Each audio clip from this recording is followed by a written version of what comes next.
excited lang, of course, for the last 10 days of Lavender Fields? For me, ano siya eh, hindi ko talaga masasabi na excited ako, pero it's more of like a bittersweet moment for me, na parang kailan lang magkakasama tayong lahat dito na nagpo-promote kami, nag-i-invite kami na panoorin at tulungan nyo kaming i-promote ang Lavender Fields.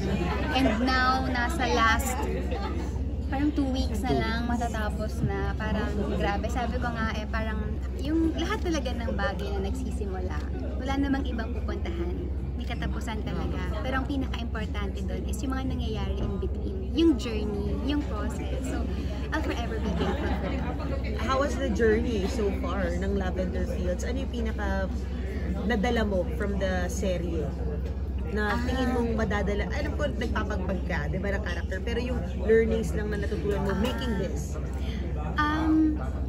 Sabi ko nga, bawat character for sure, merong isa sa atin or dalawa sa atin na nakaka-relate dun sa isa sa mga characters na napanood nila sa show.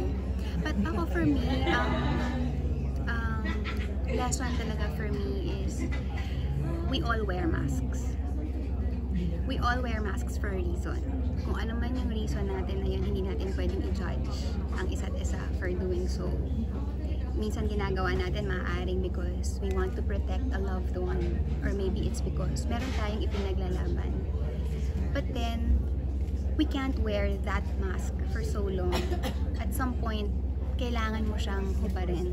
And it's okay to remove that. It's okay to be vulnerable. And it's okay to be authentic, to show your authentic self. Okay lang na ipakita mo yung totoong ikaw. So, yun yung takeaway ko doon. Ano yung reaction mo sa last 10 days without spoiling? Yung nabasa mo yung script? Nye! Ganon. Totoo ba? Kasi ang dami pang nangyari. Kasi ano na lang kami nun, weeks 8 and 9 yung scripts na napon. Yun na yung pinaka-last eh. So, nung binasa ko yung week 8, parang, okay, ay grabe. Tapos pagdating ng week 9, ay, akala ko tapos na, hindi pa pala. Ang daming plot twist pa rin na nangyari. So, parang naisip ko, kung ako as an actor, na-excite ako dun sa mangyayari, mas na-excite ako dun sa, of course, sa mga manonood na magugulat din sila sa, may ganun pa. May ganun pa pala ha. Ganun. Ang dami mong goals, Julie, na pero what can you say about your role as Lavender Fields? Like, masasabi mo ba na parang isa ito sa most memorable for you? It's not only the most memorable for me, but it's one of the most challenging. I realized na doing an action series or an action genre is no easy feat. Kasi you have to do everything simultaneously eh. Knowing your lines, not getting out of character, knowing your emotions, knowing your choreography, na parang lahat kailangan maipakita mo na nangyayari sila, parang na may flow. Hindi dapat na makikita mong inaral or bilang or nangangapa. So parang grabe, sobrang challenging. So parang ngayon, parang ma-appreciate mo na parang, for example, if you watch, let's say, mga action series sa Netflix, ang tumatakbo sa utak ko, gaano kaya nila katagal ni-rehearse tong scene na to? Ilang shots kaya to? Yung, kumbaga parang nahihimay mo na siya. Oo, umaabot ka na sa point na tumetechnical ka kasi nagawa mo na siya. So naiintindihan mo yung degree of difficulty pag gumagawa ka ng isang action series. Pero what's next for you, Julie, after Lavender? For now, I'm taking on a short break. I'm embarking on a new, how do I say it? Like, embarking on something new. Nag-aaral ka ulit? So, to be revealed yan. And then, this year, I'm also taking up my master's in clinical psychology. What are you taking up? Clinical psychology. Oh, Yeah. wow! Congrats! Bakit mo naisip na mag-masters pa? You know you're very good at what you're doing already, pero bakit mo naisip na mag-masters? Minsan naiisip ko na parang, I think as a human being, parang I can do so much more. Na parang hindi meron pang life outside of show business. And naisip ko na parang, oo, I'm an actor, but I can still put on another hat. So you wanna do this parang mag-accept ka ng clients, or you really wanna do this professionally? Yes, I want, it's my dream, no, na to be able to put up like a small center to make mental health care accessible to all. Hindi lang talaga for people na parang kaya magbayad, but then alam mo yung sa lahat kung kakayanin. Kasi syempre, tulad nga nagsabi nila, there is no health without mental health. So, yun yung heart ko from the time that I started studying psychology, when I did AcuDetox, got my certification there. So, parang yun talaga yung goal, yun yung nasa heart ko, and God willing, sana yung dream na yun would turn into reality. Wow, I'm sure it will. Dahil go-getter ka, lagi mo tinatapos at sinimulan mo. Pero dun sa clinical psychology, how does that help you as an actress? Oh, it's because parang you understand parang the motivations of your character, your intrinsic and extrinsic motivations. Parang you kind of like, when you create a character, nakakapagdagdag ka ng lalim sa kanya. Kasi what's given is this, kunyari this person nakaharap mo, but then this person has a past. What happened there for her to turn out to be this way? So mas mahihimay mo yun, mas marami kang mai-inject na mga things na natutunan mo para mas mapakapal yung character, mas magkaroon siya ng layer. So that way, mas nagiging human siya. Yun. Hindi ka ba nahihirapan, Miss Jody? Halimbawa kasi kay Iris, syempre meron ka ng knowledge sa psychology. Parang, ay, ganyan naman siya. Sige, intindihin ko na lang. Wala ka bang parang, oo? Well, as a person, oo. Diba, syempre? But as a character, hindi. Diba? But I think there was one time na, so basa-basa kami ng script. So, no, wait lang. Asa na ba tayo sa Lavender Fields? Wait, last 2 weeks. Baka kasi biglang mamaya may sabi ako na hindi pa Kasi napapalabas Netflix, eh. so hindi sa free TV. Hindi namin masabi kung ano pala papanoorin nila sa Advance free lang TV. ng 48. Two episodes. 2 episodes. Okay, anyway. So, may isang scene, kasi may nabasa kami ganyan. And then, nagkaroon kami ng discussion ni Janine. Sabi ko, ha? Ganito na, naku, dapat hindi na to gagawin ni Iris kasi dapat ganito, ganon. Sabi niya, naku, o nga ate. Pero hindi, kasi ganito siya. Yung, alam mo, yung itatry nyo parang i-justify. Hindi ko lang talaga makwento ko ni particular scene kasi baka mamaya hindi pa lagot ako. So, basta yon. So, magde-discuss kayo na parang, ha, tama pa ba itong ginagawa niya? Bakit? Kasi kung ako to, ganito gagawin ko, yun, may mga ganon na klaseng discussion. Judy, natanong ko na rin to kay Eko kanina. So, kung ikaw ba tatanungin, since ikaw parang pinakabita ng teleserye, gusto mo ba mag-extend? Sorry? Ano yung gusto mag-extend? Oo. Kasi kung ikaw ang tatanungin, bilang pinakabita ng teleserye, gusto mo pa bang ma-extend? Magkaroon ng season 2? Or it's just okay na? Kasi ngayon, as per script at na-shoot namin, parang yun na siya eh. Nagkaroon na ng closure yung mga bagay-bagay. Kasi makikita mo naman eh, mararamdaman mo naman sa serye kung alam mong, if it's asking for, let's say, a second season or a continuation. But then, kung gustuhin ko man na magkaroon siya ng extension, ang feeling ko lang is, kailangan kang mag-create ng maraming bagay. Dahil kung hindi, magiging pilit siya.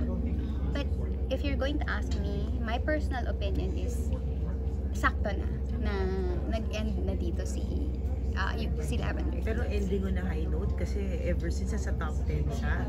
At ang ganda ng, I mean, kahit nasa broadcast, sobrang ganda ng reception ng free TV audience. Grabe. Doon kami sobrang grateful. Kasi di ba MG, parang when you do something, parang kahit papano, you put in a lot of effort, you put in a lot of hard work, you put in a lot of studying doon sa character ginagawa mo. At hindi lang naman kaming actors. But then, sabi nga, it's the village. It's our directors, our staff, our producers, even, the crew. Hindi naging madali. And yung malaman mo or makita mo na consistently tinatangkilik ng tao at natutuwa sila sa napapanood nila. Kumbaga, malaking bagay yun for us kasi parang kahit papano nare-reward yung hard work na inilagay mo doon sa proyekto. Kumbaga, victory yun for us. One of the most favorite series ng 2024 and up until now that it's ending yung Lavender Fields. But of course, we do know you still have your movies. Are you embarking on, alam ko may summer MMFF eh. Yes, ano ba yun? Diyos Parang mo. doon ka ba namin makikita Alam mo, eh? hindi ko alam. Sa totoo lang. Pero ang masasabi ko ay yung huling ginawa kong film Yes. sa Regal, tapos na siya. Oh. But of course, it's the producer's call kung saan Correct. nila ilalagay yon. May isa akong may ginawa rin akong isang film na patapos na rin siya.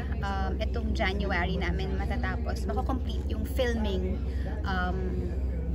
But I'm not sure if it's going to be shown this year or maybe next year.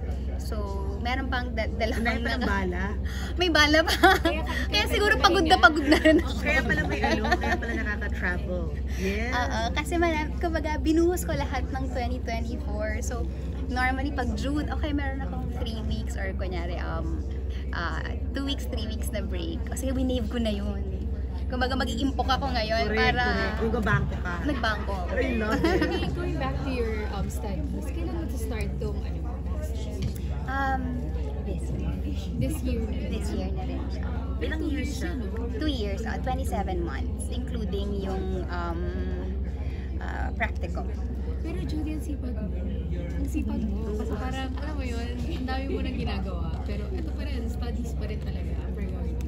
I think, paano ba? Nag-enjoy kasi ako. For some weird reason, yung I enjoy the feeling of being in a class. Gusto ko yung, di ba? Gusto ko yung student ako na nakaupo ako na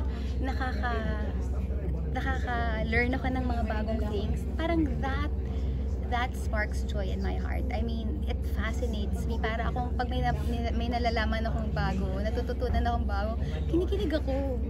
So, hindi siya ganun stressful siya. for you? Ang Sabi mo, school? Hindi. no? Sana all. Kaya, mga classmate mo na si Ferdy next, ha? Hindi na kami Miss Jody, hindi naman na-intimidate yung mga professors mo, ganun. Last 2 Alam mo, minutes. hindi. Last Kasi 2 minutes, mga kapamilya. nung natapos ko yung bachelor's ko, hindi naman. Kasi I was like really treated as a regular student. Walang special treatment. Siguro, na-accommodate lang is yung, ganun ko sa yung na-accommodate lang talaga is my schedule. Because they knew naman that I was working nung time na yun.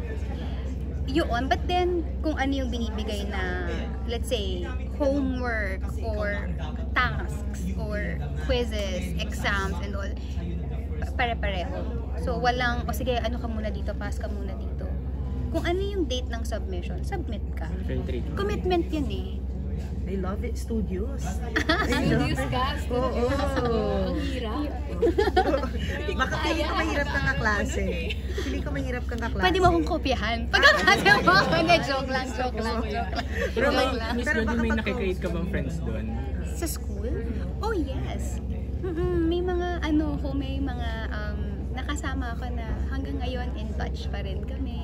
Pero parang di ba sila na-amaze sa'yo? Na parang, si Judy, classmate ko yan. I think, at first, syempre magugulat ka, di ba? Pero after a while, madedesensitize na rin sila sa presence mo eh. And then they realize na, okay, sa TV ganito siya. Tao lang din siya after all. Gusto lang din niyang matuto, gusto rin din niyang graduate, gusto lang din niyang mag-aral. So, that doesn't make me any different from them. Nakakatuwa. Sa mga school activities mo, ikaw ba yung ma-leader type or ikaw yung ma-member type lang? Sa mga school activities, Ikaw ba yung parang kinukuhang leader? siguro kasi ako yung pinakamatanda. No, kasi college sila eh. So, 16, 17, 18. Tapos na nag-aral ako, parang I was like 38, 39. So, parang feeling nila, si ate na lang to, kay ate na lang. Ganon yung, okay, sige. Parang, siguro ganun nga, pag medyo mas may edad ka na, mas tinatrust nila yung, siguro maybe because of your life experiences, your Pero patunay ka talaga, na it doesn't matter kahit na anong age mo, anong profession mo, if you really wanna go back Time's up, mga kapamilya. Kasi wala Change namang court na ano po eh, tayo. wala namang Maraming salamat po. sabihin mo na timeline na kailangan mong sundin. Kasi kunyari, I would always tell myself, ay hindi ako gusto ko mag-aral, then next year na lang. Ay kung mag-aaral ako, 2 years pa yung master's, 27 months, so ilang taon na ako pagka-graduate, for 45 na ako. But if I don't do it, I'd still be 45 anyway. So, bakit hindi mo gawin? So, might as well, gawin mo na lang siya, diba? So, yun. Congratulations. Thank you.